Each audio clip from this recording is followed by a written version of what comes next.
ঢাকায় মাত্র ৩৬০০ টাকা করে পার স্কোয়ার ফিট দামে আপনারা একটা অ্যাপার্টমেন্টের মালিক হতে পারবেন। আপনি একটু চিন্তা করেন, আপনি যদি কোনো রেডি অ্যাপার্টমেন্ট কিনতে চান ঢাকা শহরের যে কোনো জায়গায় হোক, ঢাকা থেকে যদি একটু দূরেও যান, আপনি যদি গাজীপুর টঙ্গী দিকেও যান, তাও কিন্তু আপনি ৩৬০০ টাকা করে পার স্কোয়ার ফিট দামে কিনতে পারবেন না। আর আমি যেখানে আছি এটা হচ্ছে ঢাকা শহরের একদম প্রাণকেন্দ্র মোহাম্মদপুর বাস স্ট্যান্ডের ঠিক পাশে বসিলা ফিউচার টাউন। এটা একটা হাউজিং, একদম নিরিবিলি সুন্দর একটা পরিবেশ। এখানে পেছনে যে জমিটা দেখতে পাচ্ছেন, এটার তিনো দিকে রাস্তা। সামনের রাস্তাটা 30 ফিট, বাম পাশের এবং ডান পাশের দুইটা রাস্তা আছে, সেই দুইটা রাস্তায় আবার 25 ফিট করে, মানে তিনো দিকে রাস্তা আছে। এখানে একটা বিল্ডিং হবে, এখানে আপনি অ্যাপার্টমেন্ট কিনতে পারবেন কিস্তিতে, 36 মাসের 36টা কিস্তি।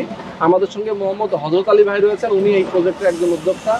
আপনারা ওনার সাথে যোগাযোগ করবেন, একদম 36 মাসে 36টা কিস্তি দিয়ে আপনি অ্যাপার্টমেন্টের মালিক হতে পারবেন। যারা নিতে চান আমি বলবো আপনাদেরকে অবশ্যই আপনার স্ক্রিনে যে নাম্বার দেওয়া আছে এই নাম্বারে ফোন করবেন, সরাসরি এখানে আসবেন, এসে দেখে শুনে বুঝে আপনার একটা অ্যাপার্টমেন্ট বুকিং দিয়ে দেবেন।